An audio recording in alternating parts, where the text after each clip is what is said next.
예, 뭐 이야기 이 정도로 하고 좀 여야 당내 갈등 문제로 좀 넘어가고 오늘 원래는 이제 20대 총선 전망을 좀 하기로 해가지고 그러다가 자료를 많이 보내주셨죠. 예, 그 이야기를 좀 해봤으면 합니다. 그래서 우선은 이제 그 본격적으로 총선 전망 이야기 들어가기 전에 총선으로 가는 과정에서 아직까지 몇 가지 문제가 있는 것 같아요. 선거구 획정안이 아직까지 결정이 안 됐고 막바지 지금 뭐 절충이나 이거 타협충이 아닌가 생각이 되고, 그다음에 그 여야 정당 내에 어떤 공천룰 둘러싼 그 게임이 아직까지 진행 중인 것 같습니다. 야당은 지금 또 여전히 그 지도 체제 문제나 또 이제 뭐 20% 컷오프 뭐 이런 문제 둘러싸고 좀 아직 갈등이 내연 중인 것 같고요. 그 문제들 좀 짚고 총선 이야기로 들어가죠.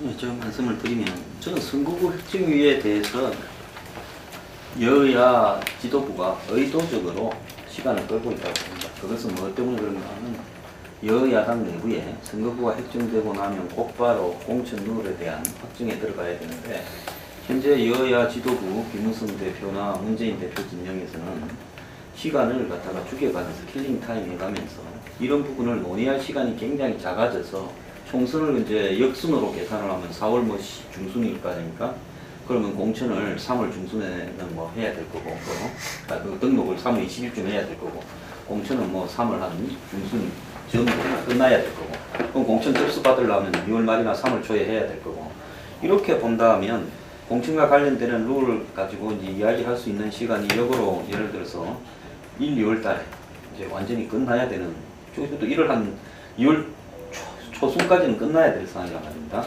그런데 이게 선거구 획정이 늦어지면 국회 핑계나 뭐 여러 가지 여야 합의가 안 된다는 핑계로 늦어지게 되면, 예를 들어서 지금 탈당을 하려는 사람도 이게 어떻게 되는가를 보고 결정을 할 거고, 또 여당 내부에도 공천특별기구를 만들자, 뭐 공천관리위원회를 먼저 만들자, 이런 싸움이 벌어졌는데 이것도 이게 지금 안 되니까 그냥 떠서 시간만 흘러가고 있단 말입니다. 결국은 김무성 대표 진영에서는 친박이나 박근혜 대통령 측에서 이 총선을 앞두고 새로운 어떤 반짝이를 시도하거나 이런 부분이 있다면 그 기회를 갖다 안 줘야 될 거고, 반대로 야권 내부에서도 신당 추진파들, 탈당파들이 움직이는 시간을 최소한 작게 줘야 되는 부분 때문에 선거구 획정이, 또 뭐 국회의원들 개인적인 입장으로 보면 예를 들어서 라이벌들이 어디에 무슨 예를 들어서 예비후보 등록을 해야 될 건가, 그런 부분들이 지금 확정이 안 되도록 만드는 상태가 훨씬 나은 거죠. 그런 부분들이 있기 때문에 의도적으로 서로 간에 태업을 하고 있는 게 아닌가 이렇게 생각이 들고요. 그래서 공천 룰 부분에 봤을 때는 일단 박 대통령이 지금 말을 하는 걸 보면 올해 들어서 세 번째로 정치 문가지를 사실상 언급한 겁니다. 국회를 비판하면서.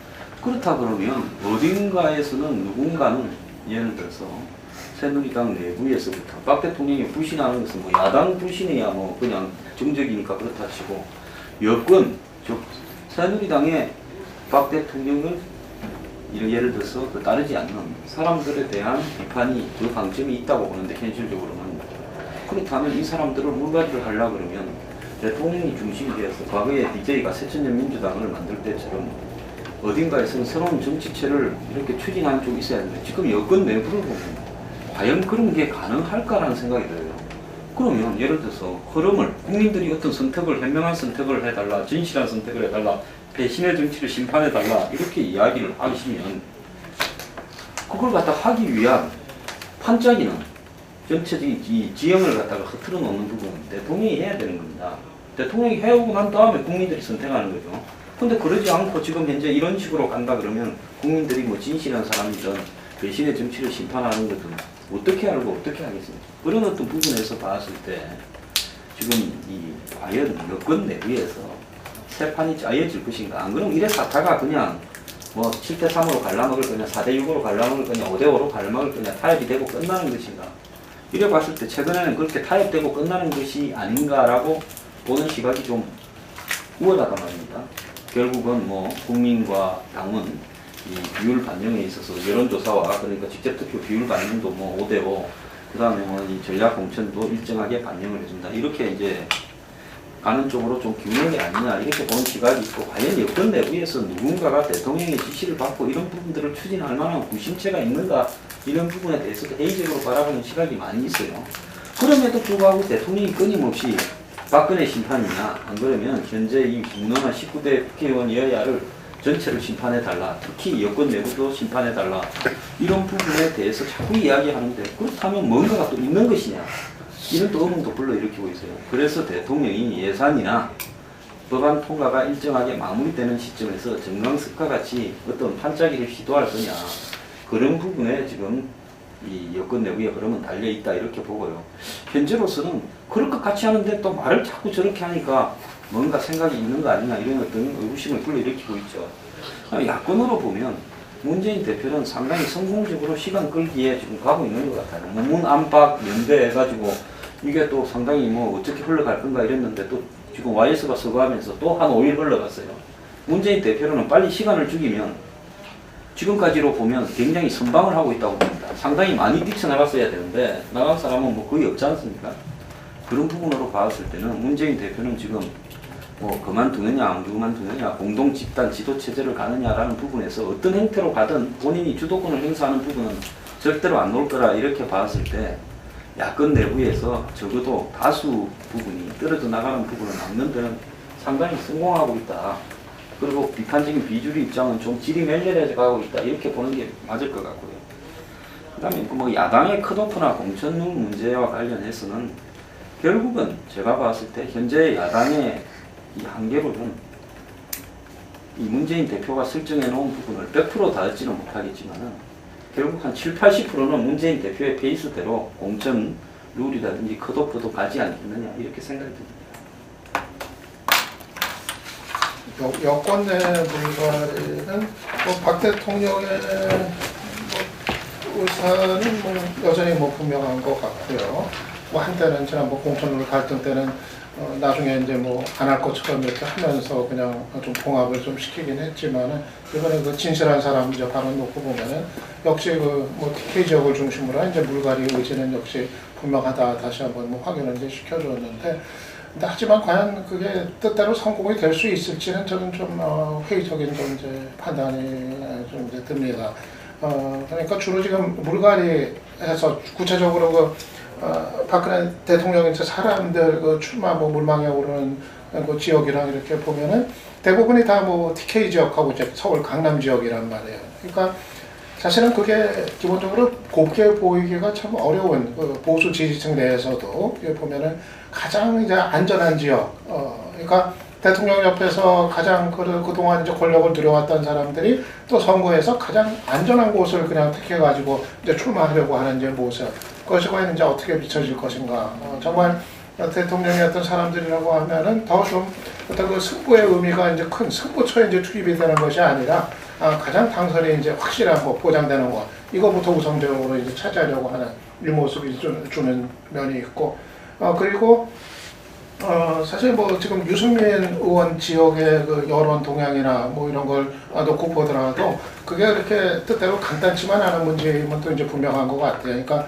너무 이렇게 무리하게 이제 물갈이를 하는 거에 대한 어떤 거부 반응, 이런 게 또 적지 않게 지금 생각보다 많이 지금 자리를 하고 있고, 그래서 그 가장 상징적인 곳인 이제 유승민 지역, 여기를 거꾸로 들이지 않는 한에 있어서는 이 흐름이, 물갈이 흐름이 확산이 되기가 대단히 어려운 구조 아닌가. 근데 유승민이 그렇게 쉽게 지금 꺾일 분위기가 지금 아닌 것 같고, 그래서 과연 그 뜻하는 대로 물갈이를 대폭적으로 이루고 TK와 강남 지역에서의 한 상당수 의석을 확보해서 총선 이후를 기약한다, 이 구도 자체가 현실화되기는 그렇게 쉽지 않아 보인다, 그렇게 좀 생각이 듭니다.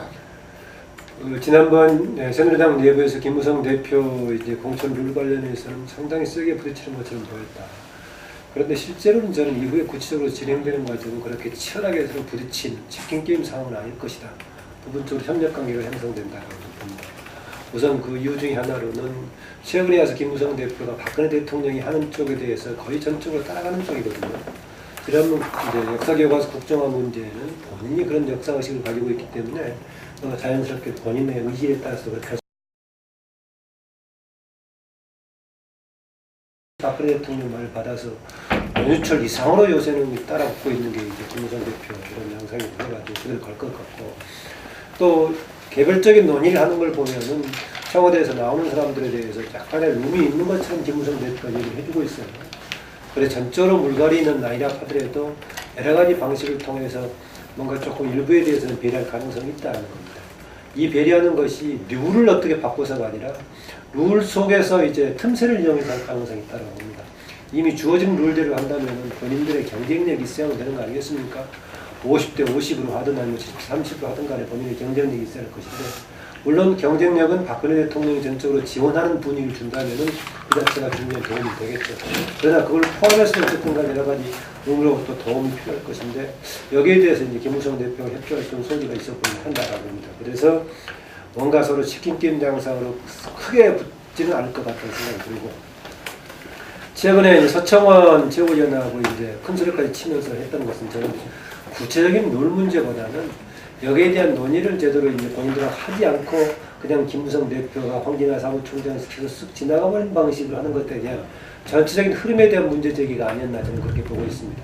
상식적으로 봤을 때도 당연히 공천관리위원회를 구성한다면은 공천관리를 그대로 갈 것인가, 뭔가 변화된 새로운 룰을 적용할 것인가에 대한 최고위 차원에서 논의가 있어야 되는데 그것이 없이 진행이 되어버리니까 최고 문제를 제기했을 거로 본다라는 것은 이제 그런 생각이고요. 그래서 가끔 예상했을 때 과연 김무성 대표가 하고 청와대 물갈이라도 하고 어떻게 충돌할 것인가 했는데 저는 그렇게 세게 충돌할 것 같지는 않다. 또 내용상으로 크게 박근혜 대통령이 하는 사람들이 많이 심지는 못할 것이다.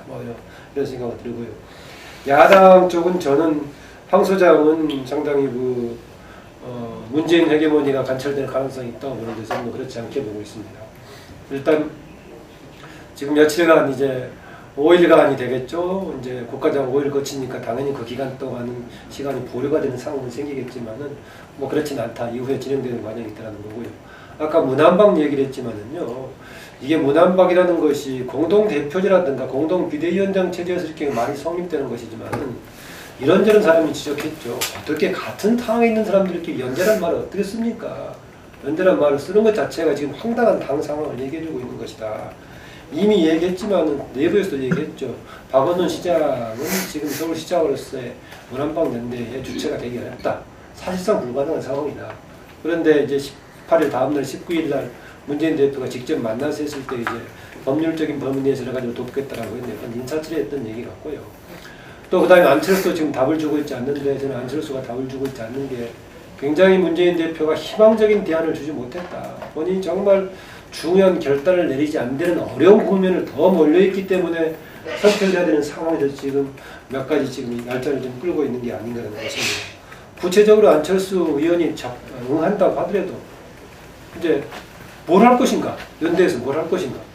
없는 거 아닙니까? 사실이 있는 것은 기껏 한다고 선거를 했을 경우에 이제 공천 지분 나눠 정도 빼는 것인데 나머지는 어떻게 할 것인가라는 얘기고요. 또 현실적으로 지금 최고위원회 이미 문제 제기했지만 대표를 포함한 사람들이 같이 전체 지도부가 그만둔 상태에서 비대위 형태로서 이제 공동 대표로 간다는 모르겠지만 문재인 대표가 애초에 얘기했던 총선 이내나 지도부 요청이 가능하다는 식으로 전대가 가능하다는 식으로 얘기하는 범위 내에서는 조금 가기 어렵다고 보고요. 또 하나 제가 황 수장과 저에게 문재인 헤게모니가 그대로 관철되기 어렵다는 것이 이대로 갔을 경우에는 아무리 야권에 유리한 지금 선거 국면이 만들어진다고 하더라도 문재인 대표로 가서는 저는 굉장히 어렵다. 왜 그러냐? 문재인 대표의 지지 기반을 구성하고 있는 게 세 축 아니겠습니까? 하나는 문재인 대표가 스스로 이제 과거의 참여정부 세력을 중심으로 지지를 받고 있는 부분. 그 다음에 이제 개선을 거치면서 안철수 의원이 이끌어왔던 막연한 두는 것까지 포함한다면 선택의 여지가 굉장히 많이 있을 수 있다. 형식상으로는 정치를 그만두지 않겠죠. 여러 가지 방향을 얘기하는데 그 점에서는 저는 문재인 대표가 또 추가적인 중대 결단을 하지 않는 한 두리뭉술 시간을 끌면서 해가지고 본인의 헤게모니가 관철될 것이다 라는 데에서는 동의하지 않습니다.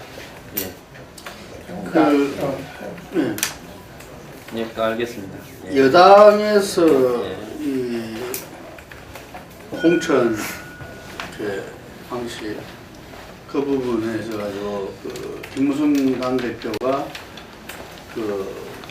국민에게 공천권을 돌려야 된다. 그래서 오픈 프라이머리 이렇게 완전국민 경선을 이야기한 것은 이미 끝났다고 봅니다. 이게 자신들이 이제 명분으로 삼은 게 새정치연합에서 이 혁신위안이 그 중앙위원회입니까? 그것을 이제 통과하는 순간에 이 오픈 프라이머리는 양당 간의 합의해서 법으로 보장해야 되는데 그것이 이제 야당에서 20% 전략 공천을 갖다가 그 이야기하는 순간에 그건 이룰 수 없게 됐다라고 이렇게 이야기를 하지만 그 이후로도 이 김무성 대표는 계속 자기 소신을 이야기해 왔지만 실제적으로는 그거는 뭐 어렵게 됐다 이런 것도 그 이야기했다고 합니다.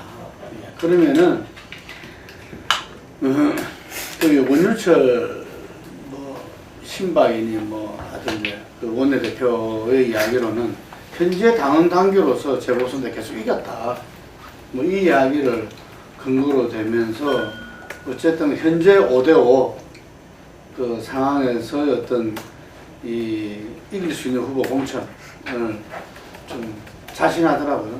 그렇기 때문에 제가 볼 때는 아마 그 정도 선에서 서로 이야기가 돼 있지 않나 이런 생각이 들고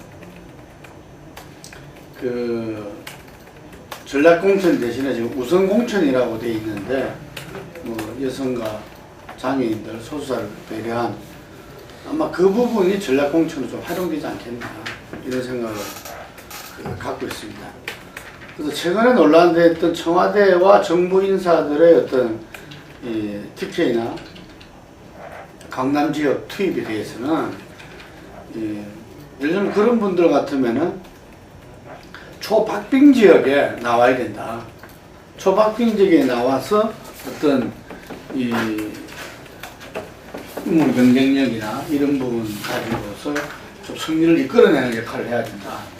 라고 이야기하면서 어쨌든 우회적으로 이 강남이라는 TK에 나온 부분들에 대해서는 원유철 대표도 좀 비판적인 입장을 갖다가 드러냈는데 그거는 다 누구나 마찬가지일 거라 생각이 들고요. 지금 박근혜 대통령이 그 이전에 2008년도에 그 공천 학살 그래서 뭐 친박 연대까지 탄생할 정도로 당시에 이 친박계에 대해서 상당히 공천에 불이익을 줬죠. 왜냐면은 그런 것의 어떤 반대, 예를 들면 친박이 당시에 어떤 친위 세력과의 같은 역할을 할 수 있는가? 저는 여러 가지 점에서 그거는 좀 이렇게 어렵다 이렇게 보여집니다. 현재 그 친박 이게 비박이라 할 수 있는 비박 대우가 현재 김무성 당대표로 해서 이렇게 결집을 지금 안 돼 있는 것은 상대적이라 봐요. 예를 들면 친박도 역시 그 결집 정도가 상당히 이렇게 하나로 모아지고 있지 않다. 서청은 뭐 이 체벌을 중심으로 해서 이렇게 친박 당내에 이렇게 결집이 이렇게 모아지는데 그것도 아니다. 이게 각각의 어떤 이 친박 핵심 의원들로 해서 있고 이 부분들이 어떤 자기 세력화를 가지고 뭐 못 가져가고 있다. 그렇기 때문에 이 어떤 공천에서의 어떤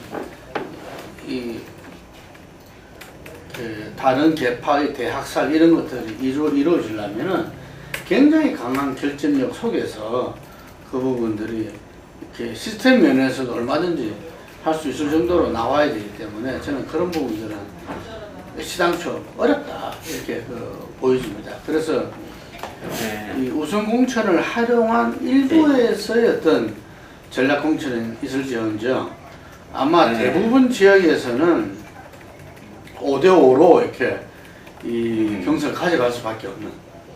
그래서 지금 이제 정부 쪽에서 나오는 인사도 제가 며칠 전에 통화를 한번 했는데 그 상당히 불안해 하더라고요. 왜냐면 자기들은 아무것도 지금 권리당원이다 뭐다 이런 것도 전혀 안 된 상태에서 이렇게 뭐 분위기와 사인상 예를 들면은 예, 예. 그 또 나름대로 자기도 예, 어쩌가 예. 있으니까 출마를 이렇게 그 지금 생각하고 있지만 뭐 보장되는 거는 하나도 없다. 뭐 이래서 상당히 굉장히 두려워하고 이 또 잘못 선택하는 거 아닌가 이런 우려를 하는 그 우려를 씻어줄 길은 아무도 없다는 거죠. 제가 그분한테도 야, 어느 누구도 그게 이제 책임지 있는 발언을 할 수가 없다. 그 예는 김황식 총리가 서울시장 나왔을 때 저는 예를 들어요. 아무도 그건 보장해 줄 수 없다. 그거 가지고서 배신감 느끼면 자기만 바보 되는 거다. 라고 제가 이야기를 들었는데, 그래서 이 현재 박근혜 대통령이 뭐 저는 진실한 뭐 진박 그리고 뭐 국회에 대해서 어떤 이렇게 뭐 약간 협박성 비스무리하게 국민의 심판 이렇게 이야기하는 것도 저는 그것이 시나리오가 짜 있어가지고 어떤 인물군들이 그 공천까지 시스템적으로 딱 완비돼서 그런 발언을 한 건 아니다고 봅니다. 이게 결국은 이 청와대들 정부에서 이 놓은 친구들도 이 엄중한 격렬한 어떤 황야의 벌판에서 그 과정을 거칠 수밖에 없다 이런 생각이 들고, 그게 잘 아시다시피 박근혜 대통령이 그 이전에 당대표나 비대위 할 때도 그게 이 자기가 직접적인 어떤 지원을 한다든지 이런 거는 없었거든요. 예. 그래서 그 사람들도 잘 생각해야 된다. 이게 그래서 어떤 또 제 아는 청와대에 있는 친구는 그 부분에서 본인도 이렇게 전달해야 되고 하는 그 위치에 있는 친구인데 본인도 그게 없으니까 본인조차도 그 부분에 대해서는 제대로 결심할 수 없는 이런 상황이거든요. 그래서 저는 조금 이 과도하게 친박과 비박의 어떤 공천 이 전쟁을 이야기하는데 아마 2008년도하고는 전혀 다르다. 그래서 2012년도에는 20% 컷옵이 여당에 있었거든요. 근데 지금 이제 20% 컷옵도 지금 이제 당원 당규는 없어. 당시 25%. 25% 지금 없어. 그게. 그래서 오히려 야당은 20% 그 현직 의원 컷옵이 있기 때문에 뭐 그거 있으면 시끄러울 수밖에 없죠. 그래서 여당은 공천이 오히려 이렇게 그 정말 이 내부 경쟁, 예를 들면은 그 경선에서 경쟁에 그 치열할 것이고, 이 야당은 20% 컷옵 때문에 그리고 또 신당 움직임들 이런 게 맞물려서 상당히 좀 이렇게 혼란스럽고 시끄러울 수밖에 없고 뭐 이럴 건데, 여당은 그에 비해서 조용히 진행될 가능성도 크다 이러고. 저는 우리 농구 대표의 말씀이 상당히 일리가 있다고 봐요. 근데 저렇게 되면 뭔가 하면 그 총선이 끝나는 순간에 예를 들어서 대통령이 중심이 되어서 여권에 뭐 대통령이 야권이 어떻게 할 수 있습니까? 여권에 세판짝이나 물갈이나 본인이 강조한 핵심이라든지 안 그러면 본인과 부담스러운 사람들을 정리하고 거기에 뭐 어떤 새로운 세력을 넣는다든지 이런 부분을 구체적으로 착수하지 않고 흘러가는 대로 맡기면서 각자 도생을 넣어라. 이렇게 이제 하는 순간에 예를 들어서 반기문 대망론이라든지 또 대통령이 뭐 다음 차기 정권 창출이라든지 자신의 총선 이후 총선이 끝난 다음 날부터의 정치적 영향력, 레임덕 방지 이런 부분들은 상당히 물 건너가는 게 아니냐. 그런 어떤 딜레마가 상존을 하고 있는 겁니다. 그래서 이제 그렇게 본다 그러면 지금 예를 들어서 오늘날 여권에 지금 박근혜 대통령이 대통령으로서 지지율은 역대에 비교하면 나쁘지 않게 지금 중반 이후에도 유지하고 있는데 당에 대한 통제력 때문에 대통령이 저렇게 고민하는 이유는 작년에 있었던 김황식 선거에서부터 내버려뒀거든요. 사실상 처음에는 친박 진영에서 청와대에서 영향력을 행사해서 나오게 된 것처럼 비춰졌습니다. 그런데 나중에 상황에 따라서 내버려뒀거든요. 그 다음에 국회의장 선출도 그렇게 내버려뒀습니다. 그 다음에 당대표 선출도 내버려뒀습니다.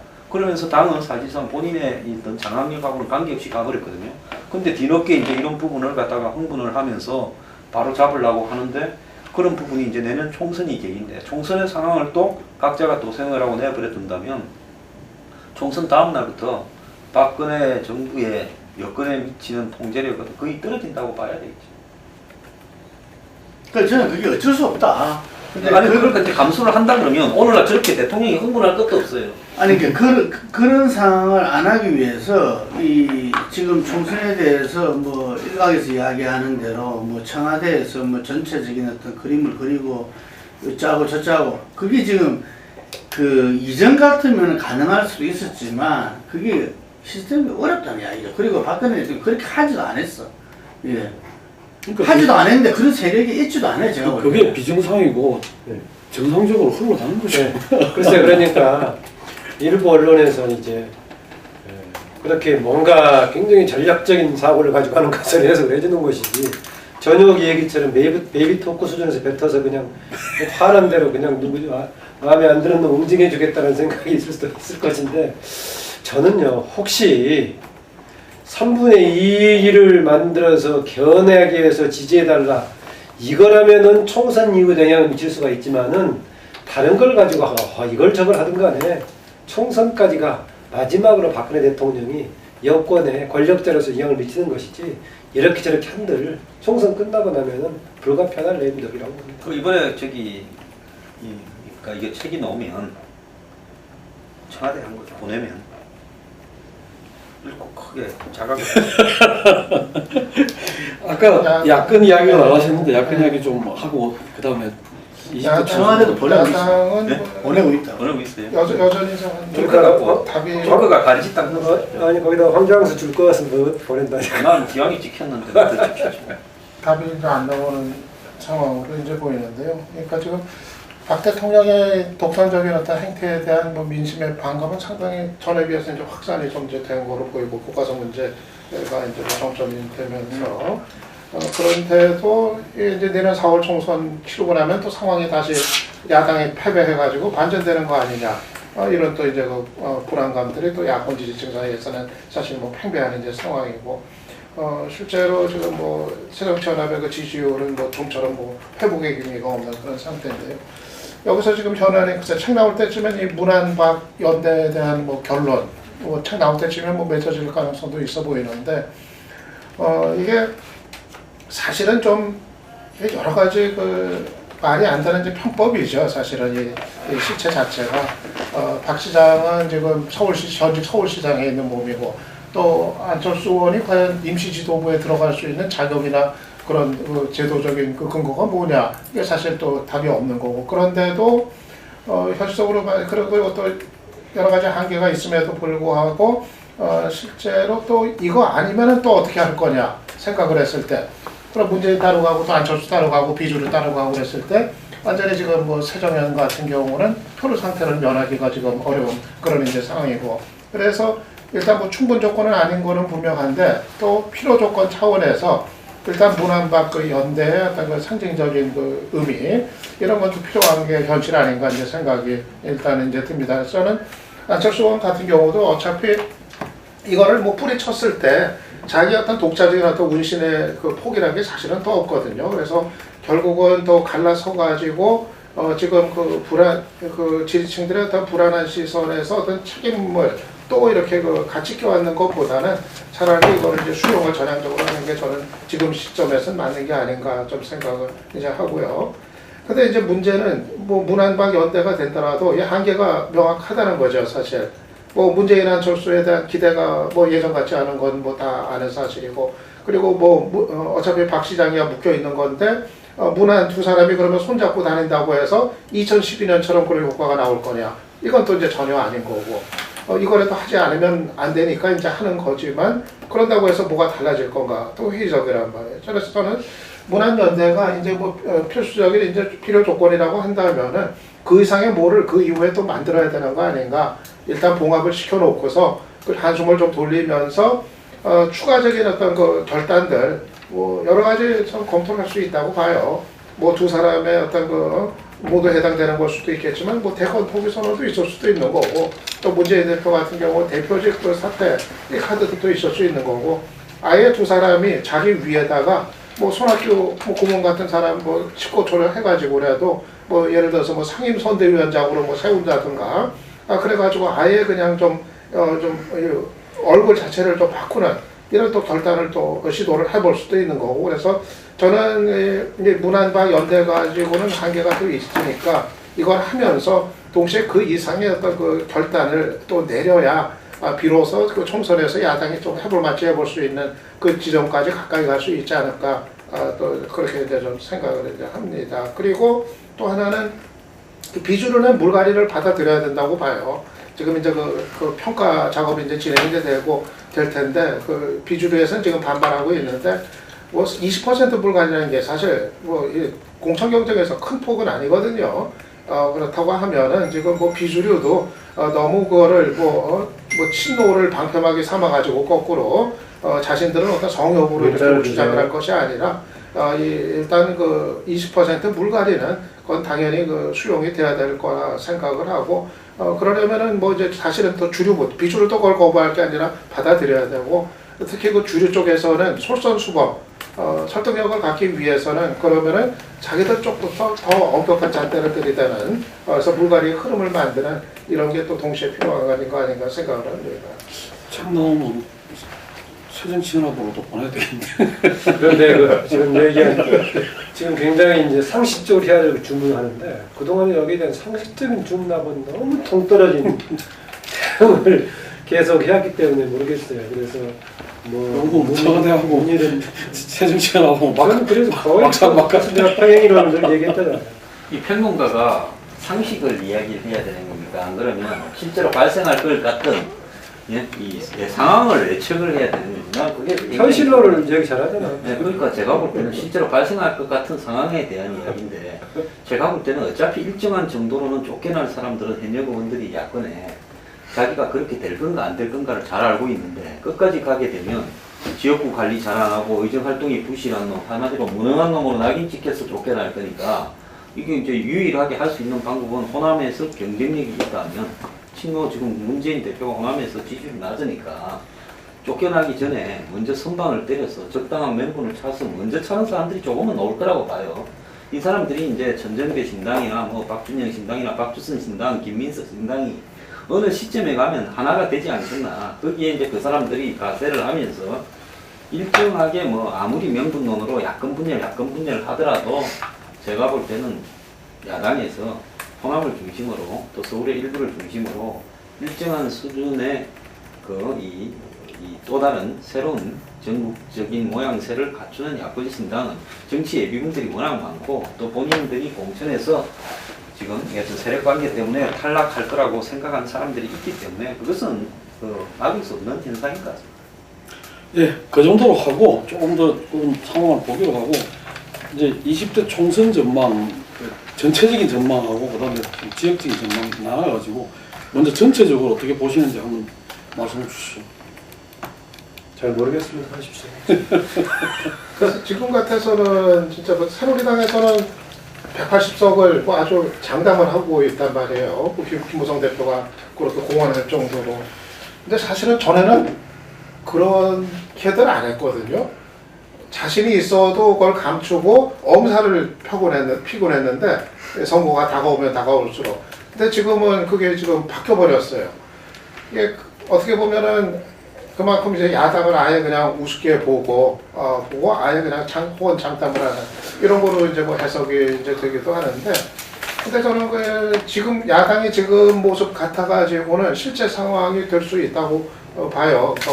180석이면은 그거는 상당히 이제 의미가 큰 건데, 국회 선진화법이 사실은 이제 무력화돼 버리는, 그래서 여당의 이제 단독 처리가 다 이제 입법 관련해서 그런 게 가능해지는 의석이라는 점에서 그건 굉장히 이제 중요한 이제 분기점인데, 그게 현실화 될 수 있다는 지금 판세로는 그런 어떤 위협적인 게 하나 있고, 그리고 또 아예 그냥 개헌선 이거를 넘을 가능성도 저는 있다고 봐요. 지금 같아가지고는 200석. 그러니까 지난번에 세정연에서 나왔던 내부 분석 자료라는 게 뭐 73석이었다는 거 아니에요. 이대로 가면 73석이다. 뭐 그런 것까지 나올 정도였는데.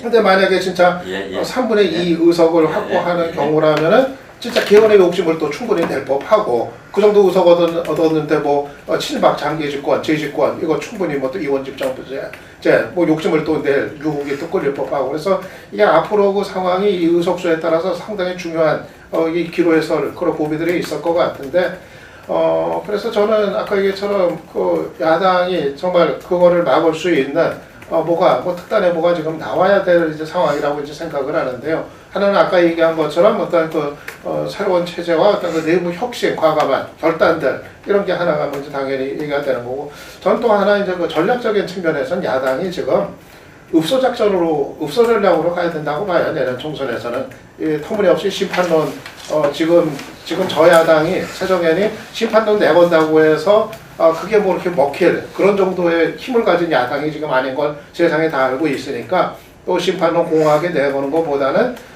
사실 DJ 때 그걸 많이 했거든요. 거대 여당하고 이제 맞설 때 했던 게 이를테면 저거죠. 그러니까 개헌 저지선, 친박 장기 집권 개헌을 저지하기 위한 의석 확보.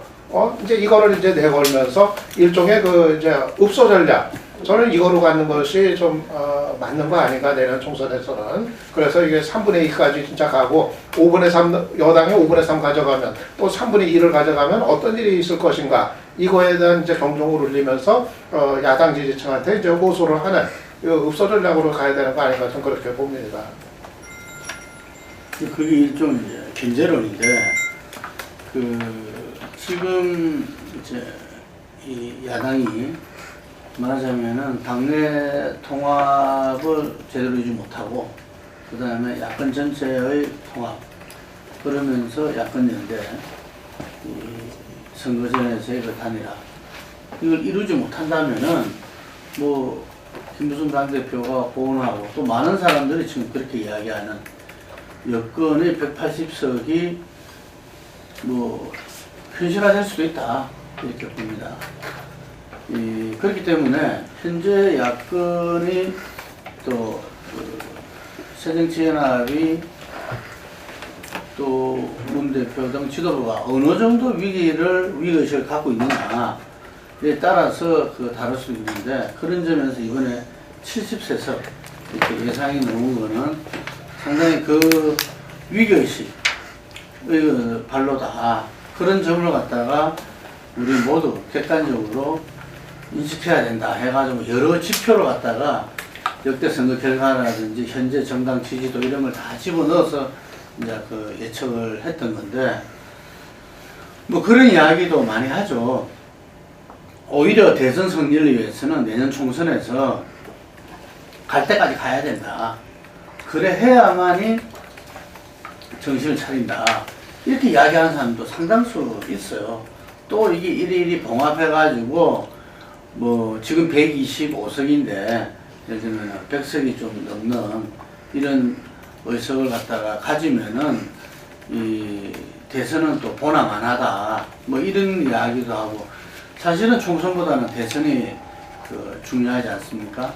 예, 그래서 내년 총선은 어떤 면에서는 이게 야권의 이 실체가 그대로 다 민낯으로 공개되는 그것이 오히려 정권 교체를 위해서 필요하다 하는 쪽과, 그럼에도 불구하고 의회 권력까지 일방적으로 이렇게 넘겨줬을 때, 말하면 3분의 2까지 넘겨줬을 때 오는 끔찍한 어떤 상상, 그래서 그런 부분들은 막아야 된다는 부분하고 뭐 양쪽으로 좀 나눠지지 않을까 저는 그렇게 봅니다. 그래서 이 현재의 경쟁구도, 특히 인물 대결에서는 오히려 이 여권은 좀 이렇게 새롭게 충원돼지고 이 국민들이 볼 때 좀 어쨌든 인물 경쟁력 가진 사람으로 바뀌어질 수 있지만 야권은 그러기가 상당히 어렵다. 지금 구조적으로 어렵고, 그리고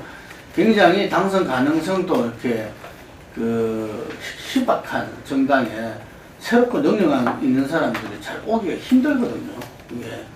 예, 그래서 저는 상당히 좀 비관적으로 보고 있습니다. 그런데 이 위기에서 기회가 온다고 이런 절박하고 당이 죽어가고 있다는 인식을 공유한다면은 저는 이 문재인 대표가 됐든 친노가 됐든 이 부분들이 이번에 안철수가 됐든, 그래서 안철수는 저는 받아야 된다고 봐요. 받는데 이 받는 것이 어떤 당 문제 해결의 시작이다. 지금 유창훈 박사님 잘 이야기하셨지만 여기에서 이 어떤 비주류와 주류 부분도 같이 활발하게 토의할 수 있는 이것이 출발이 되지고 거기서 해법에 문재인 대표도 흔쾌히 그 부분들을 받아들이면서 나가는 정말 이렇게 혁신과 통합이 함께 가는 모습을 갖춰 나간다면은 이렇게 전체 야권도 아마 그게 걸맞게 이 변화와 새로운 재편이 되지 않을까. 그럴 때는 이 상황이 이렇게 어느 정도 국민들이 균형을 맞춰주려고 할 것이다 이렇게 봅니다. 네, 저는 뭐 예측은 뭐 못하겠지만 기본적으로는 현재 새누리당이 압도적으로 우세에 있다는 건 예측이 되는 거고요. 그런데 새누리당 내부에서는 특이하게 강한 비주류, 강성 비주류들은 여론이 엄청 안 좋다고 얘기하죠. 뭐 정도원 의원 등 그렇게 얘기하고 있는데 대체로 압도적으로 이길 거라는 얘기를 하고 있고 아까 얘기했던 경선까지 모르겠지만 180석 얘기는 자주 하더라고요. 180석은 나다시피 자력으로 선진화법을 변경화시킬 수 있는 이런 역량이 되는 것이니까 60%를 넘기는 거니까요. 그럴 가능성이 있다고 보는데 저는 이제 상대적으로 과연 나머지 기간 동안에 야당이 얼마나 이제 국민적인 지지라든가 정당에 대한 지지 에너지를 회복하느냐 문제 되는 거 아니겠습니까? 그런데 저는 선거를 앞두고 특별하게 과거에도 있었던 야당의 에너지를 발휘할 뭐가 없다. 그 중에 과거에는 그나마 욕을 먹든 어쨌든 간에 새정치민주연합이 가지고 있는 386, 486이 당의 에너지처럼 보였거든요. 욕을 먹든 말든 간에. 그런데 이미 거기에 대한 부정적인 이미지가 굉장히 형성이 돼 있고 본인들도 이제 그걸 굉장히 부담스러운 상황이 되어서 에너지를 낼 게 없는데 다음 총선에서 뭘 가지고 정말 선거 에너지를 만들 것인가. 박근혜에 대한 문제만 지적가지고 가능할 것인가. 이미 지금 박근혜에 대한 비판적인 지적만 가지고 나오는 여론을 접수하는 걸 보면 그것만 가지고 안 된다는 것이 나오고 있거든요. 물론 조금 더 올라갈 수 있어요. 선거 국면에서는. 그렇지만은 에너지가 없다는 데는 그렇고요. 혹시 나머지 기간 동안에 아까 이제 김동구 대표가 핵심을 잘 지적했는데 절대 권력이 되는 절대 권력 행포를 우려하는 그래서 우리 당이 해야 된다는 이 의식을 공유하면서 뭔가 해야 된다는 얘기를 하고 있는데 저는 개별 의원들은 불가능하다. 내가 당선될 것인가 말 것인가 생각할 수 있지만 이래가지고는 의회 권력까지 포함해서 모든 권력, 절대 권력을 줘버리는 상황이 생길 수 있기 때문에 우리가 이걸 책임지고 막아야 된다.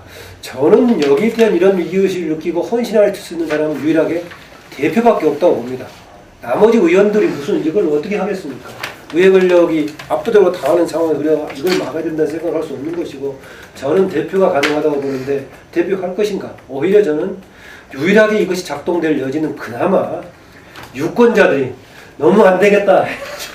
나중에 투표할 때 조금 이제 그런 견제 심리에서 혹시 작동하려면 모르겠지만은 대표가 이런 정도의 의식을 가지고 헌신하지 않는 한 개별 국회의원들이 정당을 위해서 또 의회 권력이 한쪽으로 너무 쏠리는 것을 막기 위해서 뭔가 하겠다라고 작동하는 것은 현실적으로 불가능하다고 봅니다. 저는 야권이 여권의 프레임에 말리고 있다고 봐요. 솔직히 말하면 교과서 국정화를 갖다가 야권이 그렇게 여론이 우세하다는데 또 노동개혁 문제를 야권이 딱 붙들고 있는데 총선에서 지금 나오는 이야기는 뭐 120대 180 정도로 질 가능성이 높다고 이야기하는 것은 뭔가 포지션을 잘못 정했다는 것을 이야기하는 거 아닙니까? 그러니까 일반 국민들이나 대중들 입장에서는 예를 들어서 총선에서 어떤 이슈로서 야권이 대중들한테 이렇게 파고들 거냐, 예를 들어서 그 대중들에게 먹히는 전국 보편적인 이슈를 어떻게 갖고 갈 거냐 하는 부분인데 지금 보면 이렇게 벌이고 있는 이슈 싸움이 솔직히 말하면 선거에서 지금 여론조사에서 조금 더 나오는 거하고 선거에서 이기는 거하고 전혀 관계없는 프레임에 매몰되어 있다는 거죠. 야권 내부에 집안 싸움이 있으니까 일단 딴 데 신경 쓰지 못하도록 한 대 몰아가려고 그러는지 어떤지 모르겠지만은 어쨌든 지금 가장 중요한 것은 경제적인 문제라고 저는 보고 있어요. 뭐 한국뿐만 아니라 세계적인 지표가 안 좋고 또 뭐 개방 경제에서 한국 경제도 굉장히 좋지 않은 상황인데 이런 문제들을 가지고 야권이 전혀 그 이슈화를 하는데 성공하지 못하고 있다는 어떤 부분으로 봐서는 그냥 이대로 가게 되면 이런 분위기는 분위기대로고 선거 결과는 또 지는 양상으로 그냥 나타나고 말 것이다. 그리고 그런 부분들이 이제 대선으로 가게 되면 뭐 여권 내부에 지금 대선에 있어서 집안 싸움이 어디로 흘러가느냐에 따라서 야권이 어부지리를 얻을 수 있겠지만은 지금 야권이 새로운 인물들을 발굴해내기에 사실상 불가능하고 있는 인물 중에서 한 명이 대선 후보가 될 가능성이 높은 상황 속에서 야권이 뭔 어떤 새로운 아젠다나 이런 부분을 가지고 접근할 수 있겠느냐. 역으로 5년 전으로 끌고 가봅시다. 예를 들어서 10년, 11년 국면에서요. 이명박 정권의 정권을 넘겨준 10년 동안 집권하다가 넘겨준 데 대한 반성으로 뭘 이야기했습니까? 이 복지 동맹, 예?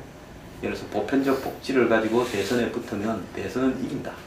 그리고 야권은 전부 다 뭐 올리버 동맹이, 무지개 동맹이니 해서 하나로 뭉치면 선거는 이긴 당상, 따놓은 당상이다. 이명박 정권은 실패한 정권이다. 확신을 했잖아요. 근데 막상 선거에 가게 되니까 어떻게 됐습니까? 손을 한번 망쏘고 그냥 졌단 말입니다. 그래서 이런 어떤 부분들이 총선에서 야권이 그때보다도 훨씬 준비가 안 된 것 같아요. 5년 전보다도요. 그렇다면 이번에 대선에서 야권이 뭘 갖고 들고 나와서 붙을 거냐. 굉장히 우려스러운 상황이라고 저는 보고 있습니다. 이런 상황 속에서 솔직히 말하면 새누리당에 지금 자기 권력을 둘러싼 내분이 야권의 어떤 입장보다도 더 총선이나 대선 결과에 영향력을 미칠 가능성이 있지 않겠느냐. 저는 뭐 현재로서는 뭐 그 새로운 어떤 탐짜기가 박 대통령에 의해서 시도될 가능성은 별로 없을 수 있다. 이렇게 보지만은 국회가 마무리될 시점에 있어서 여권 내부에서 과연 이런 상태로 여권이 조용히 가겠느냐. 적당히 나누면서. 그럼 적당히 나눴을 때 누가 유리해지냐. 그럼 바보가 아니라면 계산이 가는 문제거든요. 이런 문제가 여권에서 예측하지 못한 문제가 오히려 총선에 더 변수가 될 수 있지 않겠는가. 야권의 지금 문제는 제가 볼 때 안철수 의원이 받든가 안 받든가 별 중요한 문제도 저는 아니라고 보고 있습니다. 왜냐하면 안 의원은 자기가 이야기하는 과제나 문제가 지금 이 새정연 내부에서 관철될 수 없다라는 걸 정치적인 어떤 솔직히 말하면 캐리어로서 판단을 해야 되는 거예요. 그럼 안 의원은 어떤 형태로든 탈당을 해서 비주류로서 새판을 짜서 총선에서는 야권이 지더라도 야권이 굉장히 다른 칼라로서 서로 총선을 앞두고 경쟁을 하면서 야권의 주도권을 갖다가 변모시키는 그런 투쟁들을 경쟁적으로 해야 제가 볼 때 야권이 대선에 이길 수 있는 가능성이 훨씬 더 접근할 수 있다고 보거든요. 근데 그게 아니라 그냥 야권 내부에서 비주류도 공천 좀 보장해 주라고 해가지고 집안 싸움을 하면서 그런 부분들이 별로 아름답게 외부로 비춰지지 않는 양상이 계속된다면 야권이 제가 볼 때 총선을 거치고도 대선에 이기는데 전혀 도움되는 교훈을 못 얻을 겁니다. 안철수 개인으로 봤을 때는 아까 문, 안 둘 다 뭔가 희생적인 것을 요구한다고 했었는데 전 안의 경우에는 총선에서의 백의종 군들을 등장하면서 여러 가지 포지션도 할 수도 있다. 본인이 선택할 문제지만은 굳이 하면은 지역구 사정도 복잡한 여러 가지가 걸려있고 본인의 선택도 있고 또 그렇게 포석했을 때 본인이 정치권뿐만이 아니라 앞으로 이후에 다양한 언제 복귀를 포함한 다양한 선택 가능하다. 지금 상황에서 본인이 이제 와서 정치에 정말 현실적인 정치를 이제 좀 알았다라고 하는데 알았으니까 더 계속 치열하게 싸울지 아니면 이제 다 봤으니까 이제 또 다른 구경하겠다고 할지 그렇기 때문에 오히려 선택에 좀 여지가 있다. 그게 이제 물론 이제 그 선택이라는 것이 문 안으로 갈 수밖에 없는 그런 선택이 아니라 아닌 다른 쪽도 선택할 가능성이 있다고 봅니다. 예, 그거는 뭐 아까 한번 이야기를 했던 부분이고, 근데 대체로 이제 그 야당이 상당히 이제 후진할 거고 그러면서 이제 이 아까 말씀하셨던 180석이냐 아니면 개헌선이냐 뭐 이까지 너무 기정사실시키지 마세요. 이야기를 하는 분들이 많았던 것 같습니다. 근데 저는 조금 생각이 다릅니다. 생각이 다른 게 어쨌든 간에 지금 총선이 치러지는 시점이 대통령 임기 절반을 넘긴 시점이고 그렇기 때문에 총선의 성격은 다분히 현재 정권에 대한 평가가 포함될 수밖에 없다. 그런 점에서 이 야권의 지금 상황이 너무나 지리멸렬하고 안 좋기 때문이긴 하지만은 박근혜 정부 이 3년을 어떻게 볼 것이냐는 문제에 있어 갖고 과연 국민들이 그렇게 높은 점수를 주겠는가? 조금 전에 말씀대로 경제 상황이라든가 지금 뭐 이때까지 봤던 그 부분들을 집약해서 이야기하면 국정이 굉장히 지금 점점 더 난국으로 접어들고 있고 국민들하고 위정자의 어떤 그 정서적인 갭이 커져 있기 때문에 이 부분이 그 야당의 힘에 의해서가 아니라 유권자들의 어떤 그 거부 정서 내지는 어떤 반발 뭐 이런 것 때문에 그 상황이 상당히 바뀔 수도 있다.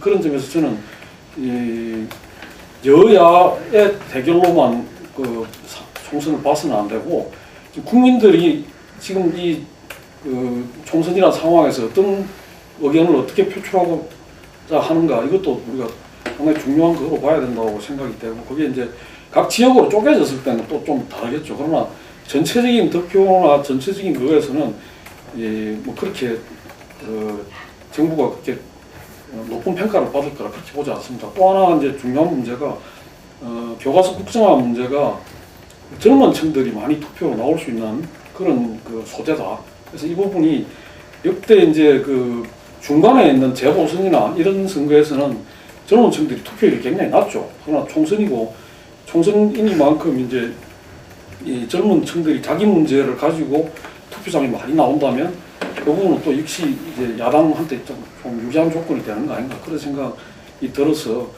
그렇게 뭐 이렇게 그 압도적으로 그 여당이 그 압승을 할 거다 저는 그렇게 보지는 않습니다. 보지는 않고 다만 이제 그랬을 때 아까 이제 지적하셨듯이 총선에서 어중간하게 야당이 선방을 하고 나면 대선으로 가기가 더 어려워지는 상황이 있죠. 그런 점이 참 우려되고 오히려 이놈의 야당이 요번에 이제 총선에서 완전히 절당이 나가지고 정신 안 차리고는 뭐 그 진짜 버림받겠다는 생각을 할 정도의 절박한 상황이 되는 게 대선으로 봤을 때 나을 수도 있겠는데 상황이 총선만 놓고 본다면 그렇게 유권자들이 그 여당 표를 많이 주겠는가에 대해서는 좀 회의지. 그 얘기하는 것 중에 이제 이명식 주관께서는 정권에 대한 응징의 성격이 나타날 것이다. 그래서 꼭 야당이 불리는 건 아니다라고 했었는데 저는 그럼에도 불구하고 최근에 지금 그냥 주관적으로만 보자면은 박근혜 대통령의 행보라든가 지난 3년 동안 한 게 뭐가 있느냐. 국회를 향해서 누구를 향해서 소통치는 것 빼놓고 한 게 뭐가 있느냐. 본인의 권위 세우려고만 했지. 그걸 가지고 모든 것을 정쟁화시켜버리고 빼놓고 뭐가 있냐라고 얘기함에도 불구하고 이걸 넘지 못하고 있다는 것이죠. 그래서 심지어는 경제 문제를 포함한 정책 메시지를 던진다고 하더라도 메신저에 대한 불신이 있기 때문에 그렇다는 점입니다. 그래서 만약에 저는요, 이게 응징의 여론이 야당에 대한 지지로 이어지려면 투표율이 좀 높게 나와야 될 것이다. 안 그러면은 지난 2008년에 그 18대 총선 비슷하게 역대 지금 전국선거 체제에서 46.1% 그 정도는 아닐지라도 그렇게 투표율이 낮아지는 결과가 나온다면은 그렇게 될 것 같고요. 또 하나 이게 그 야당은 결코 지금 거의 상수처럼 돼 있는데 분명히 신당은 생긴단 말이죠. 신당은 생기는 거고 수도권의 전 지역에서의 다자구도가 안 되더라도 몇몇 지역들은 충분히 다자구도가 될 겁니다. 그래서는 호남 지역 내부에서는 그냥 야당 내부의 경제구도가 되겠지만 수도권에서는 과도기적인 손실은 불가피하다. 그러니까 상대적으로 여당은 우리가 갈 수밖에 없는 이런 과도기적인 문제가 있기 때문에 이런저런 요소를 포함했을 때 저는 지난 18대 상황보다는 그냥 조금 더 유리하기가 쉽지 않다는 거예요.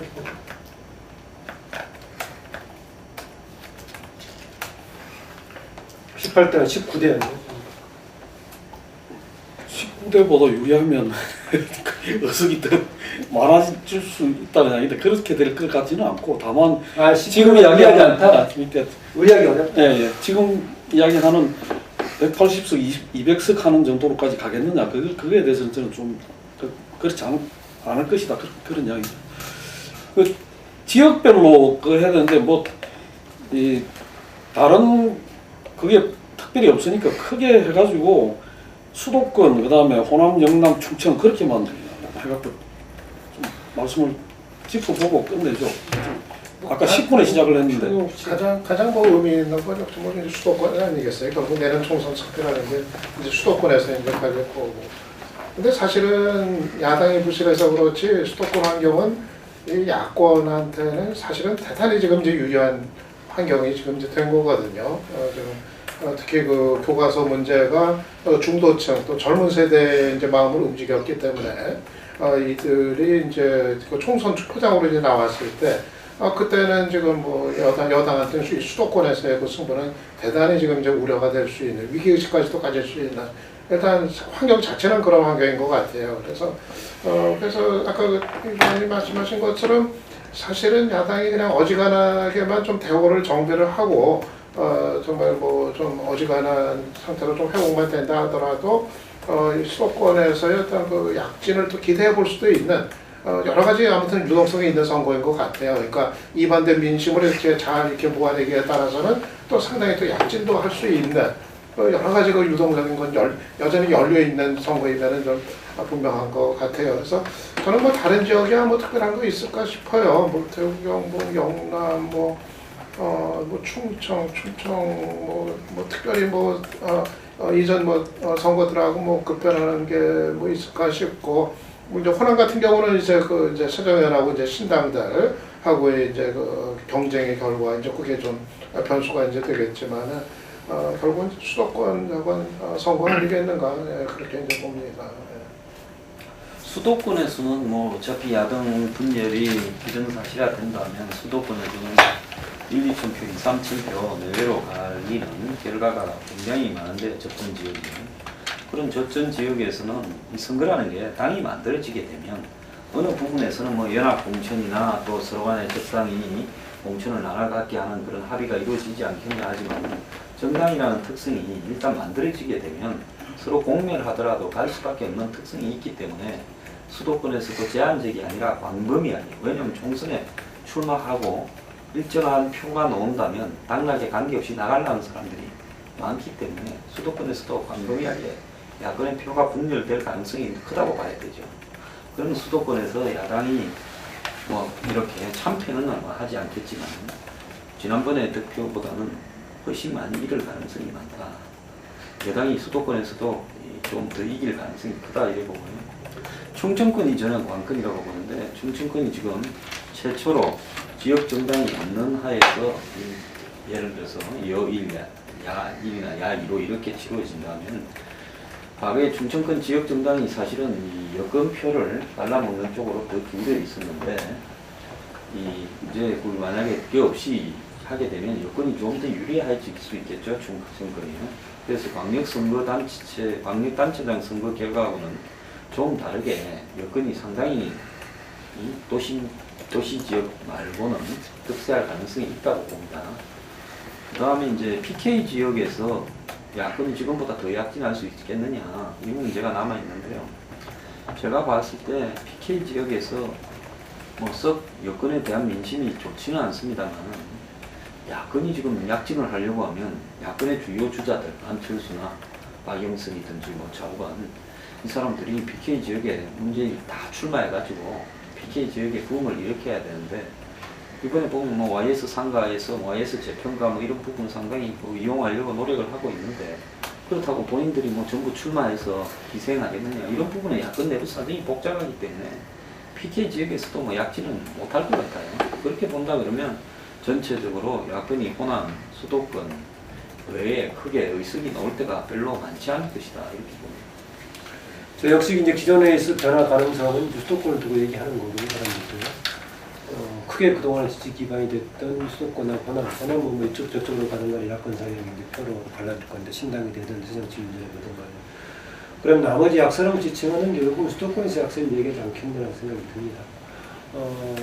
수도권이라는 분위기가 있기 때문에 엘리트 여론을 좀 따라가는 경향이 있다고 해석들을 사람들이 많이 하는데 과연 지금 정치 문제에 대해 심각하게 생각하고 있는 전국을 일으키게 해서는 안 된다는 것도 유권자들도 그대로 하고 있을지 아니면은 이것을 이제 대한정당이라고 하는 야당이 정말 끌어들일 매력적인 요소가 없으면 불참으로 가버릴지 이런 정도가 변수가 있어서 이전보다는 수도권 약화될 것이다. 거기에다 황수정 지적한 대로 어느 정도 지금 다자구도 될지 모르겠지만은 일정한 지역에서는 신당 세력의 출마가 현실화된다고 봐야 됩니다. 그런 것 등도 감안한다면 이전보다 상당히 약화될 수준이 있어 보입니다. 항상 역사적으로 계속 그러게 됐지만 이게 비교적 정보에 이제 현대적인 정보를 최근 정보에 수도권이 잘 접하고 있고 그렇기 때문에 그 메신저 역할하는 정당과 후보자들이 잘만 신뢰감을 준다면 수도권을 중심으로 붐을 일으킬 수가 있는데 그러면 지금 이대로 두는 상태에서 새로운 부흥을 일으킬 수 있을 것인가? 개헌 후보군들이. 근데 그건 쉽지 않을 것인데 그렇다고 지금 또 새로운 에너지를 만들 거냐? 그것도 지금 다 특별히 좀 기대가 가지지 않는단 말이죠. 그 점에서는 수도권에서의 지금 저는 이제 상당히 고전을 하게 될 것이 예상이 되고 나머지는 이제 결국은 향후 구도까지 맞물려가지고 호남 지역에서는 신당 세력과 제1야당의 정치 민주연합이 어떤 경쟁 구도로 갈 것인가 이게 좀 변수가 될 것 같네요. 대체적으로는 현재로서는 신당 역시 우위에 가지 않냐라는 전망들이 나오고 있는 것 같기도 해요. 그 구체적인 총선 전망은 다음 달에는 일단 그 여야 간의 뭐 공천 룰이라든지 또 통합의 어떤 모습들이 좀 현실화된 다음 달 차다면은 그리고 그때 어떤 구체적인 어떤 데이터를 가지고서 우리가 이 지역별로 그리고 전국적으로 짚어보는 뭐 그런 했으면 좋겠고요. 저는 이전에 우리가 아까 2, 3천 표에서 당락이 갈리는 수도권이라 이야기했는데 뭐 500표 내외 가지고도 당락이 갈리는 데가 상당히 많은 게 수도권입니다. 그렇기 때문에 지난 18대, 19대 뭐 이럴 때 다들 야권 연대를 하고 했던 것은 현실적인 선거에서 그거는 어쩔 수 없었다. 없는 그 야권의 전략이었다 생각을 하고요. 그래서 내년 총선도 기본적으로는 분열해서 이렇게 서로 간에 어떤 낙선에 도움을 주는 영향을 미치는 그 부분들은 제한되지 않겠느냐 이렇게 생각을 하고 그래서 현재의 어떤 이 의석수 뭐 이런 부분에서 일정 정도 어느 한쪽 세력한테 완성을 갖다가 손들지 않는 그런 견제와 균형 정도는 기본적으로 국민들이 또 정치 세력이 가져가지 않겠나 이렇게 조심스럽게 예측을 합니다. 네. 긴 시간 수고 많으셨습니다. 오늘 자담 말고 마치겠습니다.